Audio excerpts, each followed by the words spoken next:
aconseja San Pablo. Meditación espiritual para Piscis. Repitiendo lo dicho anteriormente, los egipcios, con su asombroso conocimiento de la ciencia estelar, concibieron una serie de figuras que describen simbólicamente el recorrido del Cristo solar a lo largo de los 12 signos del zodiaco. Hay dos importantes representantes de Piscis en el símbolo del tarot. Uno tipifica al individuo aún no despertado, representando por un hombre colgado de un pie y con la pierna libre doblada sobre la rodilla de la otra, formando así una cruz. El otro tipifica al alma iluminada representada por dos amantes, en pie, cogidos de la mano y dentro de una guirnalda de siempre viva, que simboliza la inmortalidad. La guirnalda indica la resurrección del Cristo planetario en el tiempo del equinoccio vernal. Saint-Germain comparaba la influencia del signo a un brillante cometa que refulge misteriosamente a través del cielo e ilumina momentáneamente a la Tierra, que flota sobre un mar de profunda negrura, bajo el cual hay dos manos entrelazadas. El símbolo astrológico de Piscis consiste en dos peces juntos, pero con las cabezas en sentidos opuestos. Un pez solo se ha usado ampliamente como símbolo del iniciado, porque vive en las misteriosas profundidades. En el relato de Jonás y la ballena, aquel permaneció 3 días en el cuerpo de ésta, lo cual es una alegoría de la iniciación. La historia es una descripción velada de la inducción a los misterios menores, tal y como se observaban en los templos precristianos. Este mismo modelo se repitió en la vida de Cristo, que permaneció 3 días en los planos internos de la tierra, en el intervalo entre la crucifixión y la resurrección. Debe recordarse también que el signo del pez se utilizó como contraseña entre los primeros cristianos y se usó por ellos también como símbolo místico. Piscis tiene dos regentes, Júpiter y Neptuno. Júpiter es el planeta de la ley y el orden. Bajo su influencia, la era pisciana ha presenciado el desarrollo de la iglesia esotérica, de la que el agua, Piscis, y el pan, Virgo, representan dos prominentes características. Cristo Jesús rasgó el velo del templo de la iniciación en el umbral de la era pisciana, abriendo la puerta a cualquiera que desee penetrar en él. Los que responden a esa llamada llegan bajo la influencia de Neptuno y el regente espiritual de Piscis. Bajo Neptuno aprenden a hollar el sendero que conduce a la liberación, el tipo de libertad que pertenece a los hijos de Dios, de que hablaba San Pablo. En cuanto al desarrollo humano, el trabajo de la era de Piscis se ha dirigido a la purificación de su naturaleza de deseos. Por eso, la batalla para obtener el control de las emociones y del alma han sido la prueba principal de los santos medievales y de personajes pertenecientes a las leyendas del Santo Grial. El objetivo principal del trabajo pisciano ha consistido en la transmutación de las bajas emociones en poder anímico, mediante la devoción, representada por las estáticas visiones de los devotos religiosos enclaustrados. Piscis es el último de los 12 signos zodiacales y contiene la suma final de la experiencia de renacimiento y consecuencia, perteneciente a un ciclo completo. Por ese motivo, se lo ha designado como el signo de las lágrimas y el dolor. Venus, el planeta del amor personal, está exaltado en Piscis, Cuando el amor personal de los nativos de este signo es egoísta y posesivo, el jardín de Getsemaní les acaba siendo muy familiar. La nota clave bíblica para este aspecto de Piscis es: que no se haga mi voluntad, sino la tuya. Las puertas del jardín del dolor solo pueden mantenerse cerradas mediante el olvido de sí mismo y las renunciaciones totales. Los dos peces orientados que representan a Piscis contienen un profundo significado esotérico. En su significación más elevada, representan el estado perfecto, de perfecto equilibrio en las dos columnas del cuerpo templo humano, los dos sistemas nerviosos. Las fuerzas de la derecha y de la izquierda se influencian armoniosamente, dando lugar al equilibrio entre la cabeza y el corazón.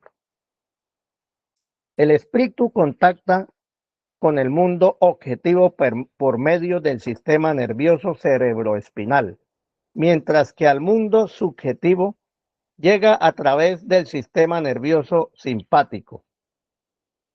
Cuando la interacción entre lo interno y lo externo está perfectamente equilibrada, el ego se encuentra en su hogar en ambos mundos. Solo dos signos tienen a Júpiter y a Neptuno como regentes: Cáncer y Piscis.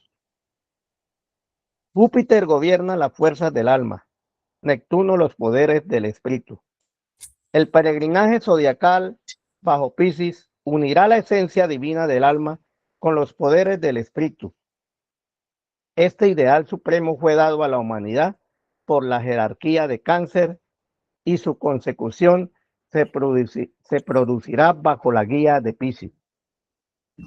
La humanidad que haya alcanzado la perfección hará su morada en la constelación de Piscis, perfectamente descrita por la imagen de un hombre y una mujer de pie, cogidos de la mano y en el interior de una guirnalda de siempre vivas. Tales seres han conseguido la vida inmortal y la eterna juventud.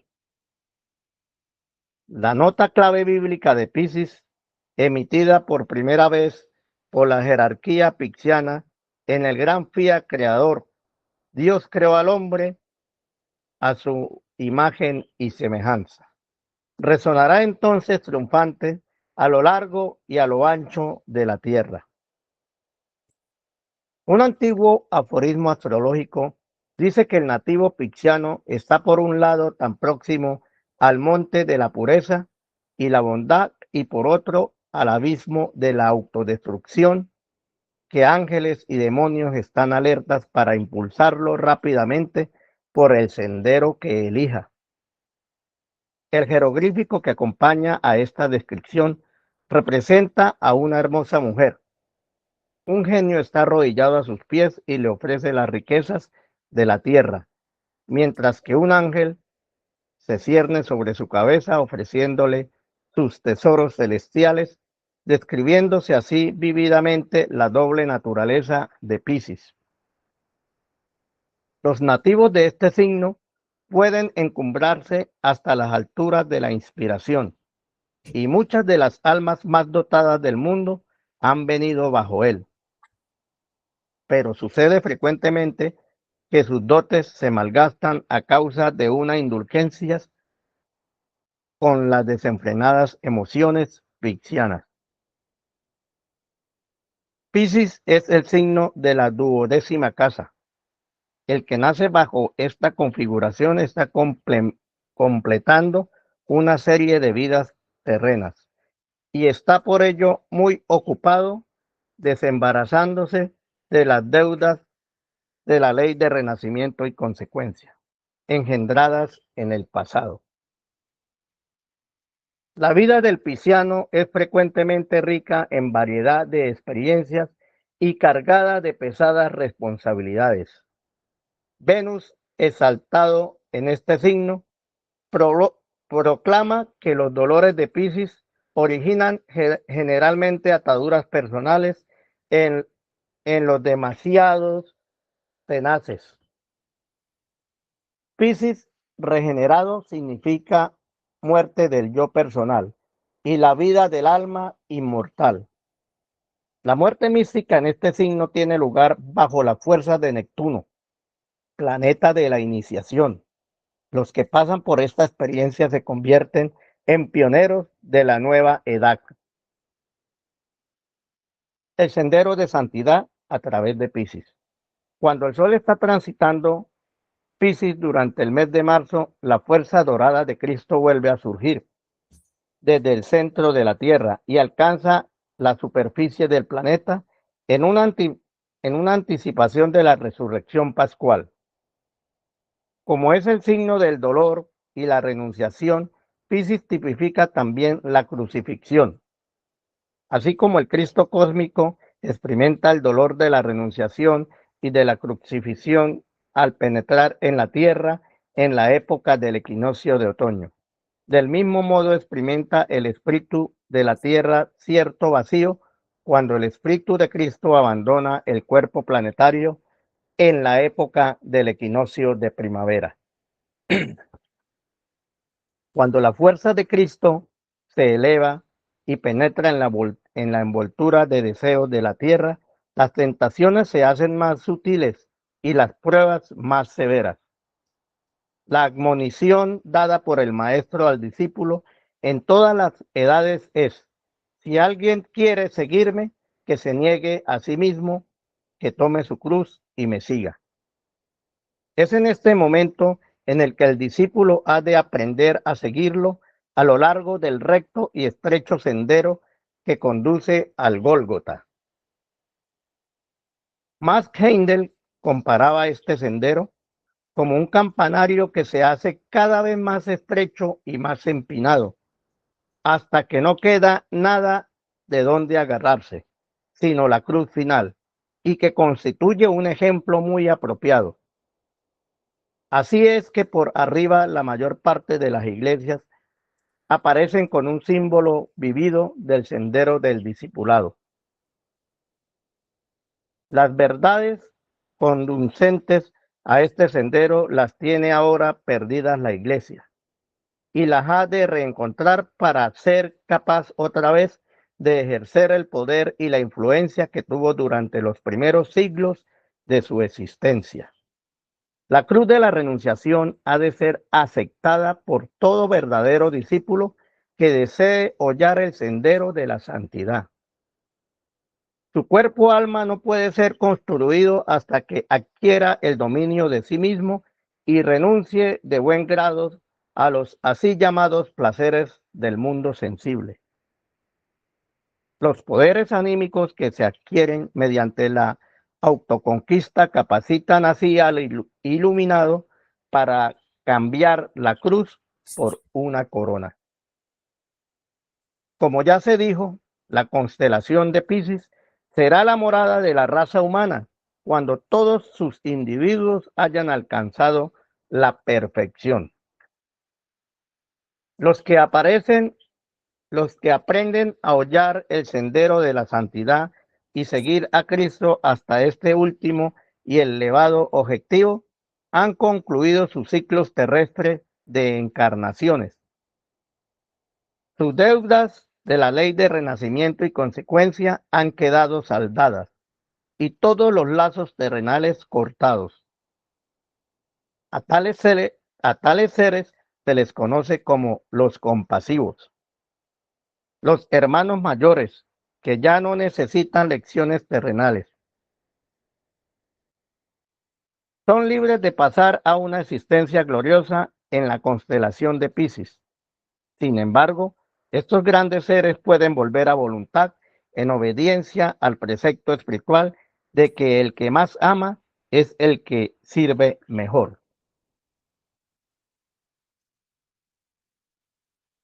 Frecuentemente renuncian a los privilegios y oportunidades de aquel plano, con objeto de servir a los miembros menos adelantados de la raza humana. Humildad, obediencia y servicio son las notas clave de sus vidas. Una renunciación de este tipo es la que representa la vida de María de Belén, que habiendo aprendido todas las lecciones terrenas y habiendo sido igualada a los ángeles para reinar con ellos, retornó a este planeta para enseñar a la humanidad uno de los supremos misterios del cielo, el de la Inmaculada Concepción. Sabiendo que sería mal comprendida, ridiculizada, perseguida, persistió en su deseo de proporcionar a la humanidad un ideal que 2000 años después apenas unos pocos comprenden y que es totalmente desconocido para las masas. Trabajando de acuerdo con la ley del servicio, descendió a la mortalidad diciendo: hágase según tu palabra. Tal estado de realización espiritual, construido mediante el sacrificio, la humildad de espíritu y una perfecta armonización con la ley de obediencia, es el que espera al hombre perfecto. El aspirante que reflexione seriamente en la meditación para los 12 signos correlacionará la meditación pixiana con las experiencias de los 12 inmortales durante la temporada que precede inmediatamente a la crucifixión anual de Cristo. Luego, cuando su dolor y su tristeza se consumen, en la gloria del amanecer de Pascua, el discípulo que alcanza a dominar su yo personal y que holla el sendero de la santidad a través de Piscis, hasta el fin se dará cuenta de que ha trocado su cruz en la gloria dorada de un vestido de boda, en el que funcionar, libre y triunfante con el Cristo saliente. Enseñanza bíblica para Piscis: renunciación. La cuaresma, estación en la que el discípulo acomete disciplinas restrictivas en beneficio de su vida superior, llega bajo el signo de Piscis. El objetivo supremo al que el hombre le es dado aspirar se logra solo por medio de series progresivas de renunciaciones. En la etapa del discipulado hace falta mucho de la naturaleza de los pioneros, tal como indicó Cristo cuando dijo: el que ama a su padre y a su madre más que a mí, no es digno de mí. Y el que ama a su hijo o a su hija más que a mí, no es digno de mí. Y el que no toma su cruz y me sigue, no es digno de mí. Los lazos de los lazos basados solo en la sangre no pueden dar nunca lugar a una hermandad espiritual tal y como Cristo vino a establecerla. Recordad cuando preguntó: ¿quién es mi madre?